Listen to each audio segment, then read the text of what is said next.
चलिए, good morning सभी को। पटना की पावन धरती से आप सभी को प्रणाम। यहाँ पे जो है हम लोग आ चुके हैं आपके सामने एएलपी टेक्नीशियन का आपका अगला सीरीज है। ये क्या है? एएलपी टेक्नीशियन का क्वेश्चन बैंक जो प्रीवियस ईयर का हम लोग का सीरीज चल रहा है उसी में से है। और आज हम लोग 29/8/2018 का शिफ्ट 3 हम लोग जो है करने वाले हैं। ठीक है, दूसरा नंबर यहाँ पे ध्यान ये कौन सा है? तो आपका ये 24वां क्लास है, 24वां सेट है आपका। शायद ये देख लीजिएगा, ये आपका जो है 24वां सेट है आपका एएलपी टेक्नीशियन का।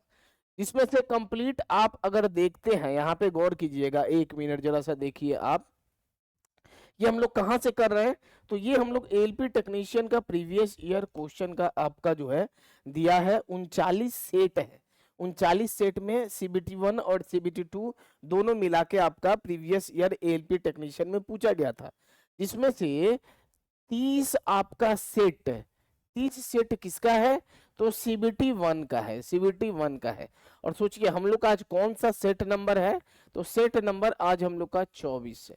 ठीक है, तो सबसे पहले हम लोग क्या करेंगे, ये जो 30 सेट है CBT1 का, 30 सेट को हम लोग समाप्त कर देंगे। और CBT2 का जब आएगा आपके सामने तो CBT2 का हम लोग CBT2 के समय करेंगे। अभी हम लोग CBT1 आपका पहले है, तो 30 सेट CBT1 का हम लोग करेंगे। इसका कंप्लीट PDF बुक लेना चाहते हैं तो इस नंबर पे व्हाट्सअप करके आप ले सकते हैं, 7488209501, या फिर हमारा MG क्लासेस ऐप से भी ले सकता है। एक और आप लोग के लिए सूचना है, NCERT के न्यूनतम पैटर्न पर आधारित है, 2500 प्लस टेस्ट सीरीज है आपका। ये साइंस NCERT का 2500 के करीब में आपका क्वेश्चन है। इसमें आपका देखिए जरा सा क्या है, बहुत ही बढ़िया तरीका से फिजिक्स केमिस्ट्री बायोलॉजी का यहाँ पे देखिए science NCERT exemplar book chapter wise, और वो भी चैप्टर वाइज है। ये आपका क्या है? तो चैप्टर वाइज है, चैप्टर वाइज आपका जो है ये टेस्ट सीरीज है, टेस्ट सीरीज है, टेस्ट सीरीज है चैप्टर वाइज। इसमें से आपको क्या मिलेगा? तो 2500 प्लस MCQ टेस्ट है आपका। फिजिक्स का भी है, फिजिक्स का है, केमिस्ट्री का है और बायोलॉजी का है। NCERT एग्जाम्पलर बुक का, NCERT एग्जाम्पलर बुक का क्लास कहां से लेके 6th से लेके 10th तक का है, 6ठा से लेके 10वीं तक का 2500 के करीब में क्वेश्चन है। टेक्स्ट सीरीज पे क्लिक कीजिएगा तो आपको ये मिल जाएगा। सबको को इसको तो जरूर देना क्योंकि अच्छा लेवल का क्वेश्चन है। ठीक है, यहाँ पे जाइएगा, अगर आपको PDF बुक लेना है तो बुक पे इस ऐप को आप इंस्टॉल कर लीजिए और उसके बाद आप टेस्ट सीरीज पे क्लिक कीजिएगा, आपको साइंस का 2500 वाला मिल जाएगा, या फिर इस नंबर पे व्हाट्सएप करके पूछ लीजिएगा। आइए अब हम लोग अपने क्वेश्चन पे आते हैं। पहला नंबर क्वेश्चन है आपके सामने, ये रहा। आ जाइए जल्दी से, देखिए पहला नंबर क्वेश्चन आपके सामने है, ये रहा। निम्नलिखित में से किसका उपयोग सिरका तैयार करने में किया जाता है? देखिए जरा सा, किसका सिरका तैयार करने में आपका जो है किया जाता है, किसका? तो एसिटिक एसिड का। किसका किया जाता है? तो एसिटिक एसिड का। एसिटिक आपका जो है एसिड का आपका जो है अम्ल का किया जाता है। एसिटिक एसिड का फॉर्मूला CH3COOH। अम्ल आपका जनरली अगर देखा जाए, आपका ऑप्शन नंबर डी होगा सही उत्तर। अम्ल आपका एसिड क्या होता है? तो आपका खट्टा होता है। क्या होता है? एसिड आपका क्या होता है? खट्टा होता है। क्या होता है? खट्टा होता है। ये क्या होता है? एसिड आपका क्या होगा? अम्ल आपका क्या होता है? तो आपका खट्टा होता है। ठीक है, और एसिटिक एसिड का CH3COOH। एसिटिक एसिड आपका कहाँ पे पाया जाता है? तो ये आपका अचार में, ये जो खाते हैं ना हम लोग, अचार में आपका कह सकते हैं, अचार का, आम का अचार, इस सब का जो अचार में क्या हो गया? तो एसिटिक एसिड आपका जो है पाया जाता है। क्लियर? चलिए अगले नंबर क्वेश्चन पे चलिए। तो सिरका का तैयार करने में एसिटिक एसिड का किया जाता है। इसको देखिए, क्वेश्चन को समझते जाइएगा, कंसेप्ट है इसके अंदर। किसी समांतर परिपथ में यदि किसी खराबी के कारण एक विद्युतीय उपकरण कार्य करना बंद कर दे तो सभी अन्य विद्युतीय उपकरण क्या आएगा? किसी समानांतर परिपथ में यदि किसी खराबी के कारण एक विद्युतीय उपकरण काम करना बंद कर दे, ठीक है, अगर एक किसमें समानांतर में आपका क्या होता है, समानांतर में आपका सीरीज में करंट सेम रहता है, लेकिन समानांतर में आपका वोल्टेज सेम रहता है, करंट में आपका अंतर रहता है। और इसका यही कंडीशन बोला गया। समानांतर में हम इस टाइप से एक डायग्राम को बना लेते हैं, इस टाइप से हम डायग्राम को एक बना लिए, ये आपका समानांतर हो गया, ठीक है। अगर मान लीजिए कि यहां से आपका करंट पास कर रहा है और ये वाला आपका खराब हो गया, लेकिन अगर समानांतर है तो ये इसमें आपका कोई असर नहीं होगा। अगर समानांतर में अगर एक खराब हो भी गया तो यहाँ पे अपना इसके थ्रू आपका जो है जाएगा, आपका काम करेगा, विद्युत उपकरण आपका काम करेगा, इसमें कोई दिक्कत नहीं है। कब? तो समानांतर में। लेकिन अगर यही सेम कंडीशन कहाँ पे दे दे, सीरीज में दे दे, तो इस हिसाब से आपका आंसर क्या हो गया, समानांतर में दोगुना क्षमता से कार्य करेगा, कार्य नहीं करेगा, सामान्य रूप से कार्य करते रहेगा। ऑप्शन नंबर सी आपका सही उत्तर है, सामान्य रूप से काम करते रहेगा। अगर कोई एक चीज खराब हो भी गया, ये वाला खराब हो गया, उससे मतलब नहीं है, ये वाला आपका काम करते रहेगा। लेकिन वही अगर सीरीज में होता है, सीरीज में अगर आपका होता है, तो अगर मान लीजिए आपका ये वाला खराब हो गया तो ये भी आपका काम नहीं करेगा। श्रेणी में आपका एक खराब हो गया तो दूसरा भी आपका काम नहीं करेगा, लेकिन समानांतर में अगर एक खराब हो गया लेकिन दूसरा आपका काम करेगा, तो आपका सामान्य रूप से कार्य करते रहेगा। ऑप्शन नंबर सी आपका सही उत्तर है। क्लियर? अगले नंबर क्वेश्चन पे आइए। जब किसी बंदूक से गोली चलाई जाती है तो इसकी संभावित स्थितिज ऊर्जा किस में परिवर्तित हो जाती है? देखिए ध्यान दीजिए जरा सा, बंदूक से, ये बंदूक है भैया आपके सामने, ये हमें को ऐसे करके ऐसे ही ना बनता है डायग्राम, देख लीजिए। अगर बंदूक से आपका जो है गोली को चलाया गया, ये गोली को चलाया गया तो अभी कौन सा स्थिति में है, तो ये आपका स्थितिज ऊर्जा के स्थिति में है। और जैसे आपका गोली को चला दिया गया तो आपका क्या आ जाएगा, गति आ जाएगा, और ये किस में बदल जाएगा आपका, तो गतिज ऊर्जा में आपका बदल जाएगा। पहले जो है बंदूक लेके है भैया एगो स्थिति में, और जैसे गोली को चला दिया तो उसमें गति आ जाएगा, वो किसमें, स्थितिज ऊर्जा, गतिज ऊर्जा में आपका परिवर्तित हो जाएगा। ऑप्शन नंबर ए आपका सही उत्तर है, ऑप्शन नंबर ए आपका जो है सही उत्तर है। यांत्रिक ऊर्जा आपको एक दिखाई दे रहा होगा, यांत्रिक ऊर्जा को मैकेनिकल एनर्जी कहते हैं। यांत्रिक ऊर्जा क्या होता है, जब गतिज ऊर्जा और स्थितिज ऊर्जा दोनों आपका उसमें रहे, मतलब एक साथ गतिज ऊर्जा भी रहे, स्थितिज ऊर्जा भी रहे, तो उसको कहा जाता है यांत्रिक ऊर्जा। तो ये आपका स्पष्ट हो गया होगा। अगले पे हम लोग चले, आपका क्या होगा, गतिज ऊर्जा में परिवर्तित हो जाएगा। ऑप्शन नंबर ए जो है आपका सही उत्तर है।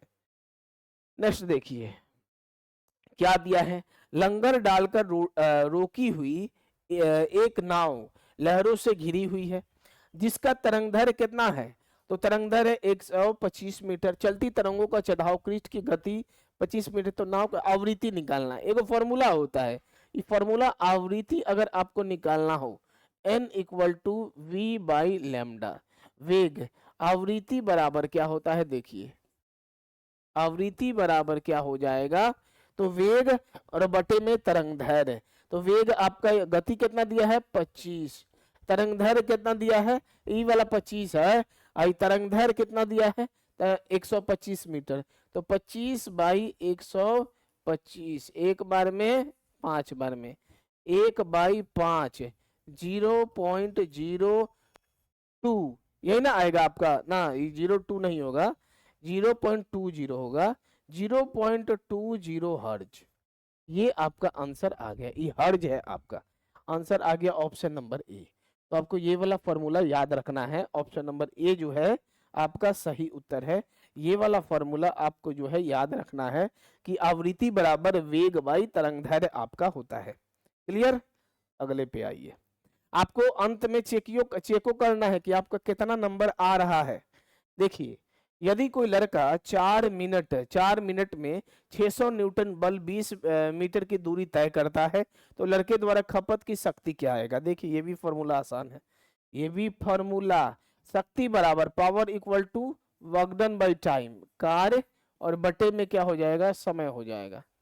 वर्क डन इक्वल टू क्या होता है, बल गुने विस्थापन, और बटे में क्या हो जाएगा, समय हो जाएगा। बैठा दीजिए, बल कितना दिया है, बल दिया है 600 न्यूटन, तो यहाँ 600 बैठा दिए।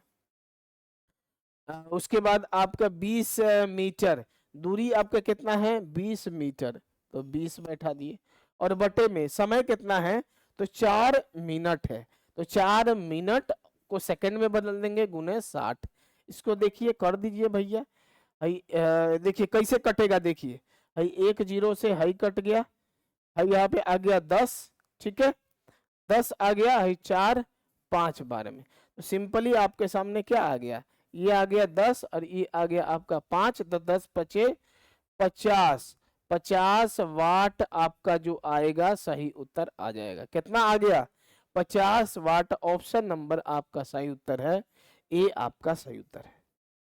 एलपी टेक्नीशियन भैया अगर तैयारी करते हैं, अब रेलवे का तैयारी करते हैं, तो आपको न्यूमेरिकल आपका भर भर के रहेगा, फॉर्मूला के आधार पे ही बेसिक न्यूमेरिकल रहेगा, लेकिन आपका न्यूमेरिकल रहेगा, न्यूमेरिकल के बिना मुश्किल है, ये आप समझ जाइए, ठीक है। चलिए, निम्नलिखित में से कौन से अर्धसूत्रन के लिए कौन सा कथन सत्य नहीं है।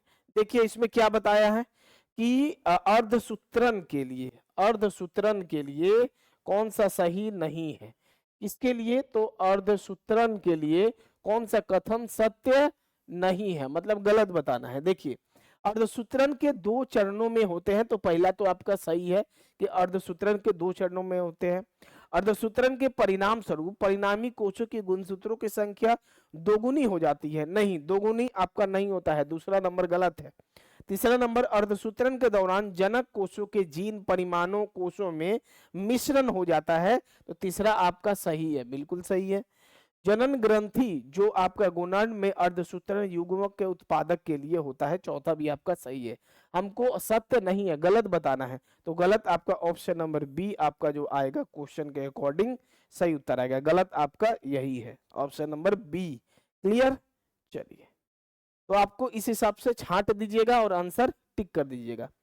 निम्नलिखित में से कौन सा एंजाइम अग्नाशय द्वारा स्रावित होता है, अग्नाशय द्वारा आपका कौन सा एंजाइम जो है वो स्रावित होता है वो बताना है, ठीक है।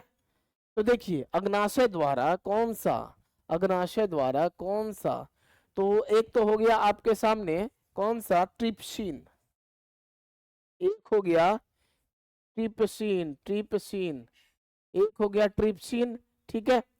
ट्रिप्सिन का स्पेलिंग सही से देख लीजिएगा, ट्रिप्सिन का स्पेलिंग ट्रिप्सिन हो गया। दूसरा नंबर हो गया अमाइलेज, अमाइलेज लाइपेज, तीसरा नंबर हो गया लाइपेज, लाइपेज। ट्रिप्सिन, अमाइलेज और लाइपेज, कौन सा एंजाइम अग्नाशय द्वारा स्रावित होता है, तो कौन सा एंजाइम है, तो आपका ट्रिप्सिन आएगा। देखिए अग्नाशय द्वारा स्रावित होता है तो ट्रिप्सिन, अमाइलेज और लाइपेज, ऑप्शन में क्या है ट्रिप्सिन आपका जो है सही उत्तर आपको देखने को मिलेगा, ठीक है। चलिए, घटती हुई प्रक्रिया के क्रम के व्यवस्थित आम धातुओं को इस प्रकार से जाना जाता है। देखिए क्या बोला है, घटती हुई रिएक्टिविटी आपका सीरीज के बारे में बोला गया है। देखिए ऊपर सबसे अधिक है, तो ऊपर से नीचे जैसे जैसे आ रहे हैं तो क्या हो रहा है, रिएक्टिविटी सीरीज में आपका घट रहा है, घट रहा है। जितना नीचे है सबसे कम रिएक्टिव है और ऊपर वाला सबसे अधिक है। इस पूरे कंप्लीट प्रोसेस को क्या कहा जाता है, गतिविधि श्रृंखला कहा जाता है। ऑप्शन नंबर सी आपका एक्टिविटी सीरीज। घटती हुई प्रतिक्रिया के क्रम में व्यवस्थित आम धातुओं को इस प्रकार से जाना जाता है, जो इस तरीका से सिस्टमेटिक वे से ऊपर से नीचे की तरफ घटते क्रम में जो है इस तरीका से सजाया गया है, इसको कहा जाता है गतिविधि श्रृंखला, एक्टिविटी सीरीज। सबसे अधिक क्रियाशील कौन सा है, पोटेशियम, सोडियम, कैल्शियम, मैग्नीशियम, इस हिसाब से आपको याद रखना है। और सबसे कम नीचे से क्या है, तो सबसे कम है प्लेटिनम है, गोल्ड है, सिल्वर है, कॉपर है, ठीक है। तो ये रिएक्टिविटी सीरीज आपको याद रखना है। अगले पे देखिए, निम्नलिखित में से कौन सा विखंडन जो है विखंडन द्वारा पुनः उत्पन्न हो सकता है, जल्दी से बताइए। निम्नलिखित में से कौन सा विखंडन द्वारा पुनः उत्पन्न आपका जो है हो सकता है, इसका आपका आंसर क्या होगा। देखिए ये आपका क्या हो जाएगा, कौन सा विखंडन द्वारा, विखंडन द्वारा तो खमीर, प्लेनेरिया, इसमें आपका आंसर क्या आ जाएगा, स्पाइरोगाइरा। स्पाइरोगाइरा आपका क्या होगा, स्पाइरोगाइरा आपका जो आएगा, स्पाइरोगाइरा विखंडन द्वारा पुनः उत्पन्न आपका हो सकता है, स्पाइरोगाइरा। ठीक है, और स्पाइरोगाइरा को ही क्या कहा जाता है, तो इसी को कहा जाता है आपका जल रेशम। जल रेशम जो है आपका, इसी को कहा जाता है स्पाइरोगाइरा को। ठीक है, अच्छा हाइड्रा में आपका जो है, हाइड्रा में क्या होगा, पुनर्जनन होगा और मुकुलन द्वारा इसका प्रजनन होता है। हाइड्रा में आपका पुनर्जनन और मुकुलन द्वारा प्रजनन होता है, किसका किसका, पुनर्जनन, पुनर्जनन और मुकुलन द्वारा, और मुकुलन, रीजनरेशन और बडिंग हाइड्रा का आपका आएगा। ठीक है, और प्लेनेरिया में भी क्या होता है, पुनर्जनन द्वारा अलैंगिक के द्वारा आपका होगा, अलैंगिक विधि के द्वारा आपका जो है प्रजनन होता है। पुनर्जनन और अलैंगिक विधि के द्वारा आपका प्रजनन होता है प्लेनेरिया में। हाइड्रा में पुनर्जनन और मुकुलन विधि के द्वारा आपका प्रजनन होता है हाइड्रा में।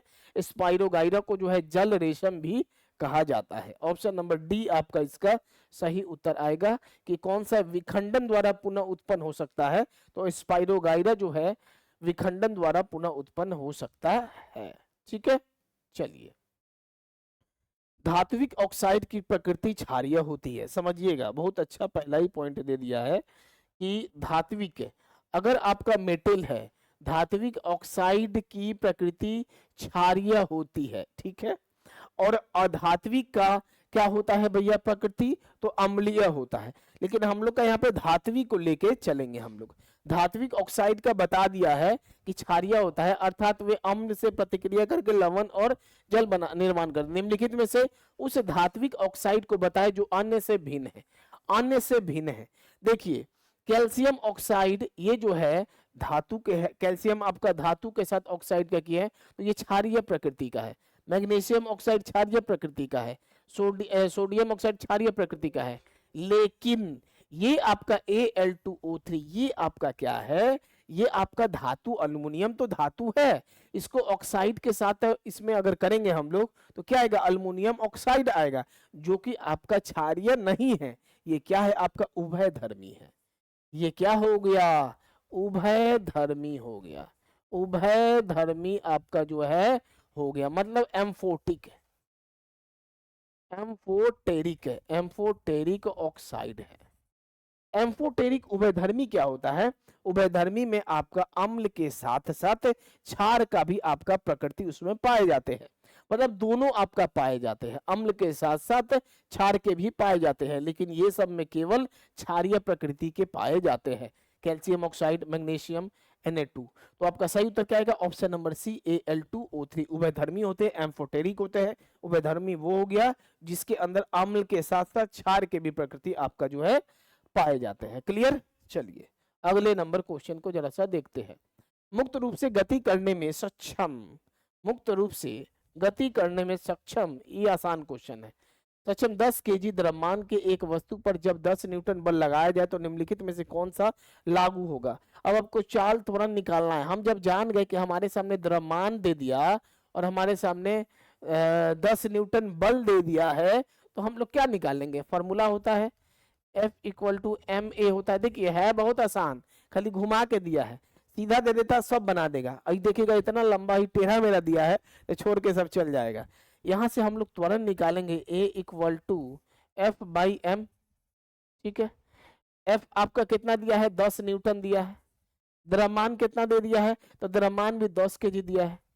दोनों अगर कट जाएगा तो बचेगा कितना, 1 मीटर प्रति सेकंड स्क्वायर, 1 मीटर प्रति सेकंड स्क्वायर। निकाय में 1 मीटर प्रति सेकंड की चाल से गति करेगा। बहुत कोई क्या करेगा ही देखेगा 1 मीटर दे दिया है और चाल से गति करेगा, मार के आंसर चल जाएगा, लेकिन ये आपका गलत हो जाएगा, क्योंकि यहाँ पे हम लोग त्वरण निकाले हैं, हाई चाल दिया है और 1 मीटर प्रति सेकंड है, 1 मीटर प्रति सेकंड स्क्वायर है हम लोग निकाले हैं। ये आपका एक, ये आपका एक। क्लियर, तो आपका क्या है दूसरा नंबर, सीधा आपका आंसर क्या आ जाएगा, तो आंसर आएगा ऑप्शन नंबर सी, निकाय 1 मीटर प्रति सेकंड स्क्वायर त्वरण से गति करेगा। त्वरण हम लोग निकाले हैं, देखिए त्वरण हम लोग निकाले हैं, और यहाँ पे मीटर प्रति second square. Option number C आपका सही उत्तर है। सॉल्यूशन तो कर लीजिएगा, लेकिन आंसरवा के टिक करते समय सही से ध्यान देना है कि क्वेश्चन में क्या पूछा है। चलिए, है कितना आसान, सब जानता है sir, F equal to M से क्वेश्चन आता है, इतना आसान क्वेश्चन। लेकिन देखिए, इसी क्वेश्चन को बोलने के लिए बहुत कोई बड़का बड़का बात बोलेंगे कि अब F इक्वल टू एम से क्वेश्चन नहीं आता है। क्वेश्चन आपका आता है, लेकिन इस पैटर्न से घुमा के आ जाता है कि भैया बहुत कोई फिर एकरा देख के छोड़ देगा कि क्वेश्चन क्या बोला है। इसको आइए, एक साइकिल सवार 5 मिनट में 500 मीटर की दूरी तय करता है। यदि साइकिल सवार इसी गति को बरकरार रखे तो वो आधे घंटे में कितना दूरी तय करेगा। किलोमीटर में आपका बताना है इसका। देखिए जरा सा ध्यान दीजिए, हम लोग देखते हैं कि एकरा सॉल्व कैसे किया जाए। देखिए, हम लोग क्या जानते हैं, स्पीड इक्वल टू होता है, speed equal to distance by time होता है, दूरी बटे में समय होता है। स्पीड इक्वल टू दूरी कितना दिया है, देखिए दूरी आपका दिया है 500 मीटर, समय है 5 मीटर, तो 500 और बटे में 5 मिनट है, मिनट को 60 में बदल देते हैं तो कितना आ जाएगा। अच्छा, ये हम लोग का मीटर प्रति सेकंड में आया, किलोमीटर में बदलने के लिए 18/5 कर दीजिए। ये आपका मीटर प्रति सेकंड है, लेकिन किलोमीटर में क्योंकि देखिए हमको किलोमीटर में लाना है तो 18/5 कर देते हैं, यही जब कर देंगे एक बार में सॉल्व हो जाएगा। 18/5 कर दिए, बस इसको बस क्या कीजिए, तो इसको सॉल्व करते हैं हम लोग। तो सॉल्व करने के बाद देखिए सही कैलकुलेशन हम लोग कर रहे हैं ना, हाँ बिल्कुल सही है कर रहे हैं। चलिए देखा जाए, 6 10 बार में 6 18, ठीक है, ठीक है। चलिए ओकरा बाद क्या देखा जाए, तो ओकरा बाद यही देखा जाए कि हई 1 0 से तो हई कट गया, हई 5 1 जा, हई 10, हई 5 2, 3 दूनी 6, ठीक है भैया, कितना आ गया 6 किलोमीटर प्रति आवर। इतना तो आया आपका चाल, चाल आपका आया कितना आया, याद रखना है 6 किलोमीटर प्रति आवर। हमको निकालना क्या है, जरा सा गौर कीजिए, हमको निकालना है यहाँ पे दूरी निकालना है, दूरी अब हमको निकालना है। देखिए जरा सा, दूरी निकालने के लिए क्या होगा, तो दूरी डिस्टेंस इक्वल टू क्या होता है, तो चाल गुने समय। चाल कितना दिया है 6, समय हमको देखिए जरा सा कितना दिया है, आधे घंटा, घंटा में रखना है, आधा घंटा कर दीजिए 2 से 3 बार में, तो आपका आंसर कितना आ गया, तो आंसर आ गया 3 किलोमीटर। 3 किलोमीटर आपका आंसर आ चुका है। कितना आ गया आंसर, तो आंसर आपका आया है 3 किलोमीटर। ऑप्शन नंबर सी आपका सही उत्तर है। देखिए हमको क्वेश्चन में बोल दिया था कि किलोमीटर में रखना है, तो आपका आंसर आएगा ऑप्शन नंबर सी आपका जो है सही उत्तर है। क्लियर, एक ही फॉर्मूला को 2 बार बस लगाना है और काम आपका हो जाएगा। देखिए एक बार लगा दिए speed equal to distance by time, दूसरा बार में हम लोग लगा दिए दूरी बराबर स्पीड गुने टाइम हम लोग लगा दिए हैं। ठीक है, स्पष्ट आपको दिखाई दिया। चलिए आगे बढ़े, अब हम लोग अगले नंबर पे हम लोग आते हैं। अगला पे देखिए, एक शहर में एक सप्ताह का औसत तापमान कितना है, तो 28 डिग्री सेल्सियस है।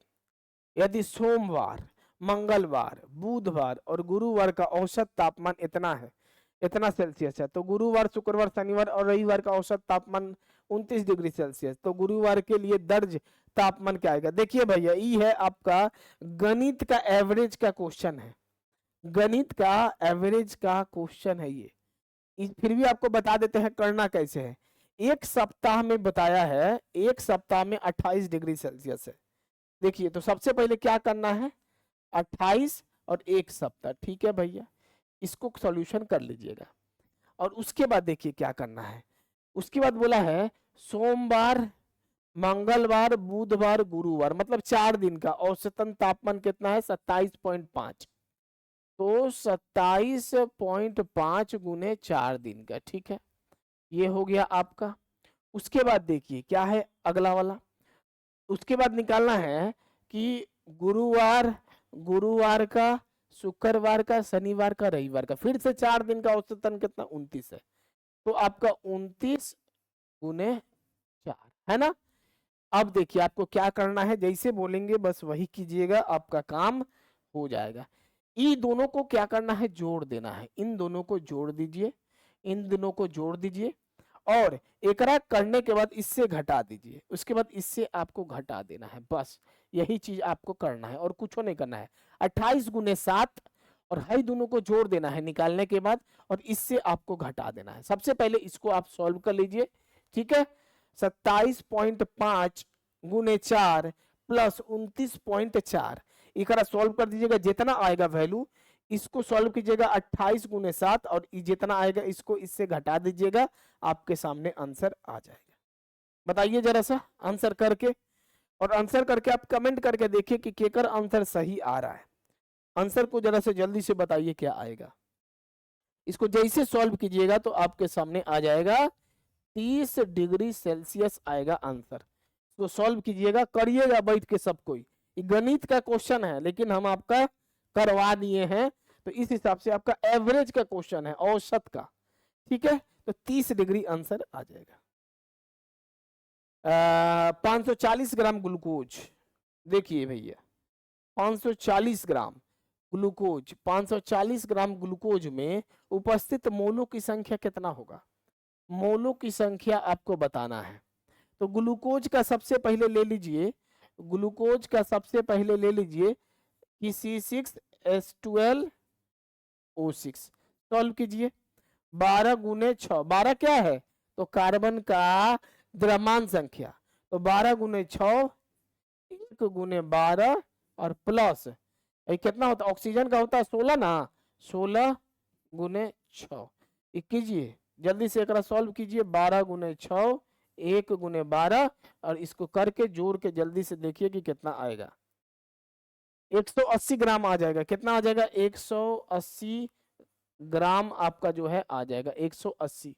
ग्लूकोज का हम लोग द्रव्यमान संख्या निकाल लिए, आणविक आपका निकाल लिए, आणविक भार ग्लूकोज का।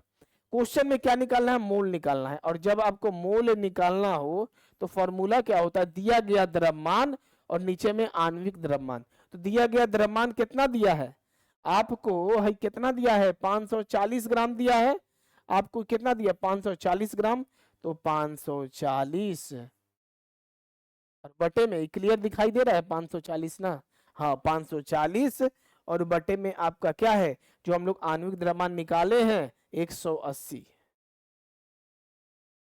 काटिए, 1 0 से 1 0 कट गया, 18 3 बार में है ना, तो 3 मोल आपका आंसर आया। आंसर कितना आ गया, 3 मोल। कहाँ दिया है, ऑप्शन नंबर आपका सही उत्तर है ए। 3 मोल आपका जो आएगा, ऑप्शन नंबर ए आपका सही उत्तर है। 3 मोल आपका जो आएगा सही उत्तर आएगा। क्लियर, तो ऐसे करके आपको निकालना है, कोई डाउट नहीं होना चाहिए। चलिए इस हिसाब से आपको बस निकाल लेना है। अगले पे चले, आइए अगले पे देखिए। इसका ये तो हो गया ना, हाँ इसको देखिए। तत्वों में फ्लोरीन, क्लोरीन, ब्रोमीन, आयोडीन और एटी को सामान्यतः किस नाम से जाना जाता है। तो बहुत ही आसान क्वेश्चन है, ये कोनो क्वेश्चन दिया है। ये group number 17 fluorine, chlorine, bromine, iodine, ये कौन सा है, तो ग्रुप नंबर 17, इसको क्या कहा जाता है, हैलोजन। हैलोजन ग्रुप कहा जाता है। ये सब क्या है आपका, ऑप्शन नंबर ए आएगा आपका, हाइलोजन आपका सही उत्तर है। ये सबको मुक्त अवस्था में नहीं रखा जाता है।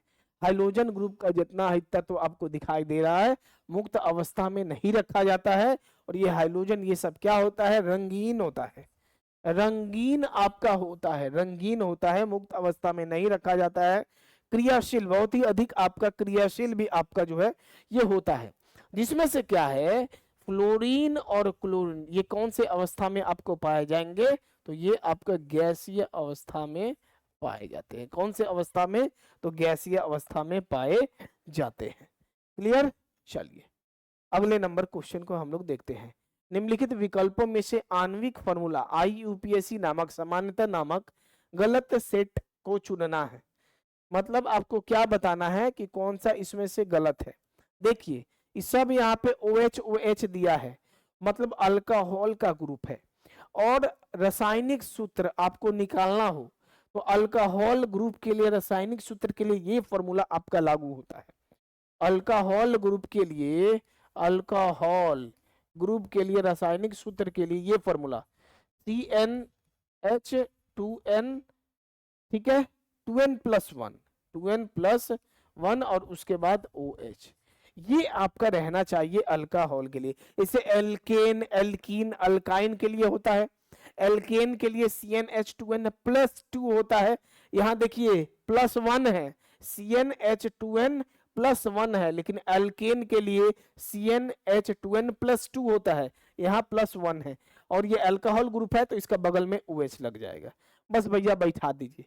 तो ब्यूटान, तो ब्यूटान के लिए C4H7 बैठा के चेक कीजिए तो आपका ये सही है, ये वाला तो सही है, ब्यूटानॉल कहते हैं, और ब्यूटानाइल अल्कोहल, तो ये सही है।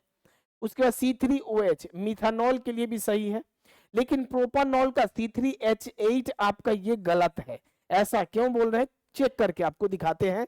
C3H8, C2H5OH ये आपका सही है। C3H8 प्रोपानॉल में मीथेन, इथेन, प्रोपेन, कार्बन 3, यहाँ पे कार्बन 3 यहाँ तक तो सही है, ये H8 नहीं होगा, तो कार्बन 3 है। देखिए कार्बन 3 है, तो एक सॉल्व कैसे करेंगे, इसको देखिए सॉल्व कैसे करेंगे। C कार्बन कितना है 3 और ये H है, 3 दूनी 6 + 1 7 OH, ये आएगा इसका असली, ये आएगा असली। प्रोपानॉल का फॉर्मूला क्या हो जाएगा, C3H7OH। तो आपको हमको गलत बताना, ये वाला गलत है, ये वाला गलत है, ऑप्शन नंबर C आपका सही उत्तर आएगा। प्रोपानॉल का सही फॉर्मूला क्या होगा, C3H7OH। इसका सबसे अधिक आपको बस ये याद रखना है कि अल्कोहल ग्रुप के लिए रासायनिक सूत्र के लिए फॉर्मूला निकालना है तो CnH2n+1 और हेफेन में OH आपका होगा। क्लियर, तो ये आपको ध्यान देना है। आशा करते हैं कि सबके डाउट क्लियर हो गया होगा। अगले पे आइए, निम्नलिखित में से कौन सा कथन सही नहीं है, देखिए। अच्छा, कौन सा कथन सही या गलत है बताना है। अच्छा ठीक बा, सही भी बताना है या गलत भी बताना है। ए बी, मटर का पौधा मेंडल द्वारा कार्य करने के लिए चुना गया, बिल्कुल सही है। मटर का पौधा मेंडल के द्वारा कार्य करने के लिए चुना गया, तो पहला तो आपका सही है, ठीक है भैया।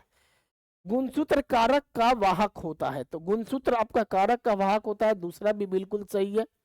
तीसरा है मानव अंग में भुजाएं परीक्षाओं के पंखों के अनुरूप होते हैं, ये आपका तीसरा नंबर गलत है, पंखों के अनुरूप नहीं होते हैं, तो तीसरा नंबर आपका जो है गलत है। मतलब ए आपका सही है, बी भी आपका सही है, लेकिन ये दोनों सही है, सी आपका जो है गलत है। देखिए भैया कौन सा दिया है स्टेटमेंट, केवल कथन ए और बी सही है, सी आपका गलत है। ऑप्शन नंबर सी आपका जो है सही उत्तर है। अंग्रेजी में बाद में आपको मिल जाएगा ऑप्शन नंबर सी। वैसे ही अगर देखा जाए तो यहाँ पे अंग्रेजी में भी आपको मिल जाएगा ऑप्शन नंबर, अंग्रेजी में भी आपको मिल जाएगा ऑप्शन नंबर सी। आगे चले, देखिए अंग्रेजी में आपको दिया गया है, ये कहाँ चल गया, पेनवा करने चल गया, एक मिनट, पेन कहाँ भाग गया, पेन किधर गया, एक मिनट रुक जाइए, दोबारा से ला लेते हैं। चलिए, और थोड़ा सा क्वेश्चन बचा है, उसको हम लोग कर लेते हैं। आशा करते हैं सबको समझ में आ रहा होगा, ठीक है। इसी में थे हम लोग, इसी में थे। चलिए, तो ये तो हो गया, ऑप्शन नंबर सी आपका सही उत्तर आएगा। हाँ ये हो गया, इसको देखिए, इसको देखिए, ये भी अच्छा क्वेश्चन है आपका, इसको देखिए, क्वेश्चन को समझिए, क्वेश्चन क्या बोला है। सी वक्रता केंद्र से, केंद्र वाले किसी अवतल दर्पण के फोकस बिंदु F पर रखे किसी बिंब के प्रतिबिंब के संदर्भ में निम्नलिखित में से कौन सा कथन लागू होता है, कौन सा कथन आपका लागू होता है। मतलब इमेज डिस्टेंस आपका अगर सेंटर ऑफ कर्वेचर पे हो, वक्रता पे हो, तो कौन सा कथन आपका जो है लागू होता है। देखिए हम लोग एक बना लेते हैं, सबसे पहले अवतल दर्पण हम लोग यहाँ पे बना लिए, ठीक है भैया, अवतल दर्पण तो बना लिए हम लोग, ठीक। अब देखिए यहाँ पे आपका क्या है, यहाँ पे आपका रखा गया है सेंटर ऑफ कर्वेचर पे है, ठीक। एक रे गया कहाँ से, तो एक रे गया यहाँ से और फोकस से होते हुए यहाँ पे आपका आया, देखिए फोकस से होते हुए देखिए यहाँ पे आया, ठीक है। दूसरा आपका रे गया यहाँ से, किरण जो है यहाँ से गया और फिर आपका यहीं पे आया। तो ये कहाँ पे बना आपका, ये बना कहाँ पे, तो ये बना आपका यहाँ पे सेंटर ऑफ कर्वेचर पे ही आपका बना है। ये कहाँ पे बना, तो सेंटर वक्रता केंद्र पे ही आपका जो है बना। पहला रे गया आपका यहाँ से गया और फिर यहीं पे आ गया, दूसरा गया यहाँ से यहीं पे आ गया। तो प्रतिबिंब आपका वास्तविक उल्टा वस्तु के आकार के बराबर होता है। ये देखिए ये जो आकार है, वस्तु का आकार, प्रतिबिंब का आकार, दोनों आपका बराबर है।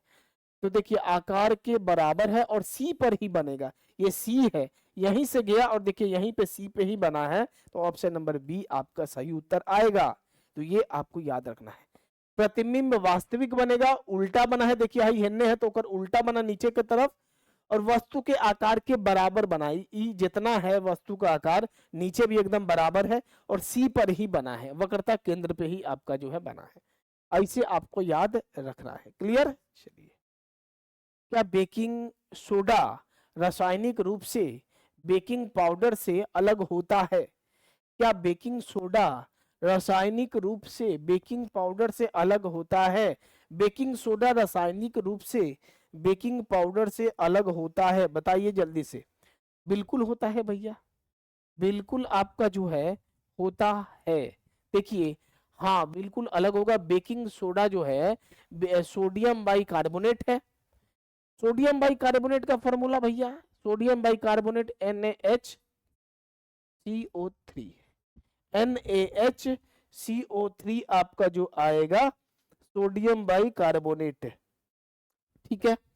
और जबकि बेकिंग पाउडर सोडियम बाइकार्बोनेट और टार्टरिक अम्ल का मिश्रण होता है। बिल्कुल देखिए बेकिंग सोडा आपका क्या होगा, तो ये आपका सोडियम बाइकार्बोनेट होता है, लेकिन बेकिंग पाउडर आपका क्या होता है, तो बेकिंग पाउडर आपको देखने को मिलेगा सोडियम बाइकार्बोनेट और टार्टरिक अम्ल का मिश्रण होता है।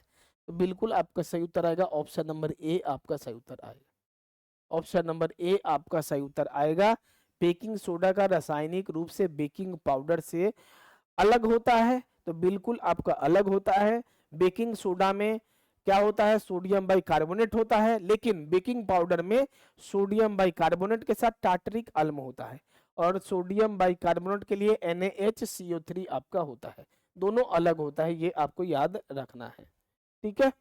चलिए, अरे बेकिंग पाउडर का कहाँ पे यूज करते हैं, ये स्पॉन्जी पावरोटी को नरम बनाने के लिए ये सब मिलाया जाता है, स्पॉन्जी बनाने के लिए। यदि ऊपर की ओर फेंका गया एक वस्तु का प्रारंभिक वेग 14 मीटर प्रति सेकंड है, तो बताइए एक सॉल्व कीजिए जल्दी से। 14 मीटर, तो उसके उच्चतम बिंदु तक पहुंचने में लगा समय कितना होगा, समय निकाल। देखिए फॉर्मूला क्या होता है, V equal to U plus AT होता है, लेकिन हमको क्या है ऊपर के तरफ देखना है, तो V equal to U minus minus लग जाएगा ऊपर के तरफ, कोई भी चीज को करिएगा ना ऊपर के तरफ अगर हम लोग करते हैं ऊपर के तरफ, तो A इक्वल टू माइनस जी होता है, तो आपका माइनस लग जाएगा। और यहाँ GT भी कर सकते हैं, AT भी, लेकिन जब A दिया है तो ATA कर दिए, क्या दिक्कत है। अब आइए, यदि ऊपर की ओर फेंका गया वस्तु की प्रारंभिक वेग, तो यू का मान आपका दे दिया है 14 मीटर प्रति सेकंड, यू का मान दे दिया आपका 14 मीटर प्रति सेकंड प्रारंभिक वेग, और अंतिम वेग का मान ऊपर में क्या होता है, तो 0 होता है, याद रखिएगा। तो 0 मीटर प्रति सेकंड, तो अंतिम वेग 0 हो गया, तो मतलब हो गया भैया आपके सामने सीधा आ गया AT इक्वल टू यू आ गया। तो हमको निकालना क्या है, समय, तो T equal to U by A की जगह अच्छा होगा GA का उपयोग कीजिए, A की जगह अच्छा होगा G का उपयोग कीजिए, G कर दिए G, तो ज्यादा अच्छा हो गया G। तो U का मान कितना दिया है 14, 14 बाई 9.8, सॉल्व कीजिए इसको। 14 बाई 9.8 अगर करेंगे इसको सॉल्व करने के बाद आपका जो आंसर आएगा वही होगा। ठीक है, कितना आ जाएगा 1.43 second, 1.43 second. Option number C आपका सही उत्तर है। तो आपको फॉर्मूला याद रखिएगा तो आपका काम हो जाएगा। फॉर्मूला कौन सा याद रखना है, ये वाला फॉर्मूला आपको याद रखना है। और मेन फॉर्मूला में इस क्वेश्चन के लिए v equal to U minus G T लगा। माइनस इसलिए लगा क्योंकि नीचे से ऊपर की तरफ फेंका जा रहा है, और ऊपर जब फेंका जाएगा तो त्वरण आपका हो जाता है नेगेटिव हो जाता है, गुरुत्वीय त्वरण। ठीक है, 60 ग्राम हीलियम में मोलों की संख्या। तो देखिए हीलियम के लिए परमाणु द्रव्यमान, सबसे पहले आणविक भार निकालिए, हीलियम के लिए निकालिए। हीलियम के लिए कितना होता है, बहुत ही आसान है, हाइड्रोजन हीलियम डबल हो जाएगा तो 4 आएगा आपका आणविक भार। और मोलों की संख्या तो 60 ग्राम, तो मोल बराबर दिया गया द्रव्यमान, तो कितना ग्राम दिया है, तो 60 ग्राम आपका दिया है। और बटे में क्या होगा, दिया गया द्रव्यमान और आणविक द्रव्यमान, तो ये आपका आणविक आया 4, तो 60/4 15, 15 मोल आपका आंसर आ जाएगा। हीलियम का निकाल दिए हम लोग 15 मोल। ऑप्शन नंबर सी आपका सही उत्तर है। ऑप्शन नंबर सी आपका सही उत्तर है। क्लियर, चलिए अगला देख लेते हैं। एक तत्व के समस्थानिक आइसोटोप्स की द्रव्यमान संख्या आपको 298 है। यदि इसके नाभिक में 188 न्यूटन है तो इसका परमाणु संख्या कितना आएगा। देखिए इसको कैसे करेंगे हम लोग। यदि एक तत्व के समस्थानिक आइसोटोप्स की द्रव्यमान संख्या कितना है, तो द्रव्यमान संख्या 298 है। यदि इसके नाभिक में इतना न्यूट्रॉन है तो परमाणु संख्या निकालना है। देखिए जरा सा, परमाणु संख्या अगर आपको निकालना है तो इसको आपको क्या करना पड़ेगा, सीधा द्रव्यमान संख्या से घटा देना पड़ेगा। द्रव्यमान संख्या माइनस न्यूट्रॉन की संख्या, माइनस न्यूट्रॉन की संख्या, न्यूट्रॉन की संख्या, परमाणु संख्या निकालना है। 298 से सीधा घटा दीजिए 188, कितना आ गया 298 से 188, तो भैया कितना आया, तो आपका आ गया 110, आपका आ गया आंसर 110 आपका परमाणु संख्या आ जाएगा। ऑप्शन नंबर डी आपका सही उत्तर है। ऑप्शन नंबर डी आपका सही उत्तर है। ठीक है, Z equal to A minus N, ये फॉर्मूला आपको याद रखना है। Z क्या है, परमाणु संख्या, A क्या है, द्रव्यमान संख्या, N क्या है, न्यूट्रॉन संख्या। Z क्या है, तो परमाणु संख्या, A क्या है, द्रव्यमान संख्या, N क्या है, न्यूट्रॉन की संख्या। तो ये बस इतना आपको याद रखना है, 110 आपका आंसर आएगा। आपका कितना स्कोर हुआ, इतना करने के बाद एक बार आप कमेंट कीजिएगा कि 22 क्वेश्चन में से किसी का 10 सही हुआ 10 बताइएगा, किसी का 20 सही हुआ 20 बताइएगा, किसी का 15 सही हुआ तो वो लिखिएगा 15 क्वेश्चन सही हुआ, या लिखिएगा भैया कि 15 मार्क्स।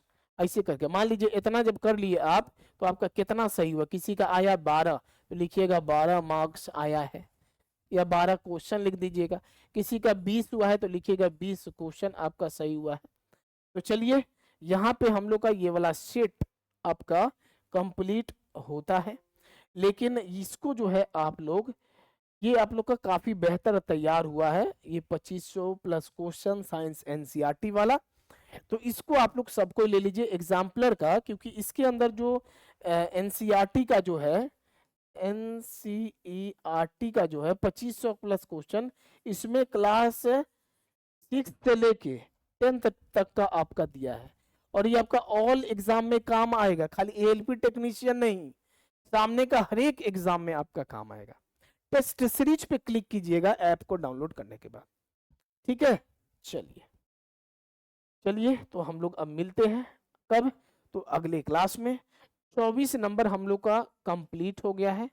अगला अब आपको देखने को मिलेगा 25 नंबर सेट, बचा नहीं है ज्यादा, 25 26 27 30 तक है, कंप्लीट करवा देंगे।